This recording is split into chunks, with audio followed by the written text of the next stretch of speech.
Hi. This past Sunday, I asked the question, which is the first one in the Belonging to God Catechism of the PCUSA. The question becomes our theme during this season of Lent. And the question that is the first one is this: who are you? The Catechism answers with, I am a child of God. And that simple question and answer becomes the foundation of much of what our life means as we seek to follow God.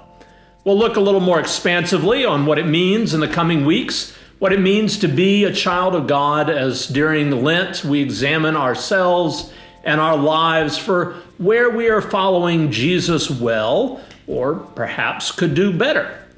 How does being a child of God, and specifically in the image of Jesus, change the way that we see the world and our role in it? How does it change the way that we approach situations or other people and respond? So this coming Sunday, we will look at that question in relation to Abraham and Sarah.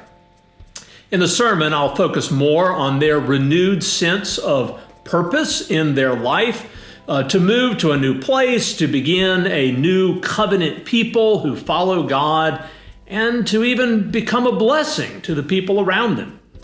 But before we get there, I would like to take a moment today to spend a little time on where that story began. The story of Abraham and Sarah actually began in a very different place, both literally and figuratively. We are told in Genesis that Abraham and Sarah, or Abram and Sarai as they are known when the story begins, were old and barren, or they didn't have any children or any sense of another generation after them. Walter Brueggemann notes that there is no mention of a cause for this. There's no sense of punishment or failure. It just is what it is. This is the point that they have reached in their life. They are barren and seemingly have little future left ahead of them. We may think of such an important story then beginning in a more hopeful context with people with more noticeable potential, but not with this God, it seems. Inexplicably, this God speaks his powerful word specifically and directly into that situation of barrenness with Abraham and Sarah. And that, according to Brueggemann, is the ground of good news.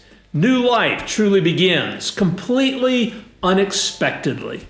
So I don't know where you may find yourself today or this week or this year, but I do think that sometimes we feel, all of us feel, a sense that we have reached a barren place, a place where we're not sure about our life or our life together and the future that is there.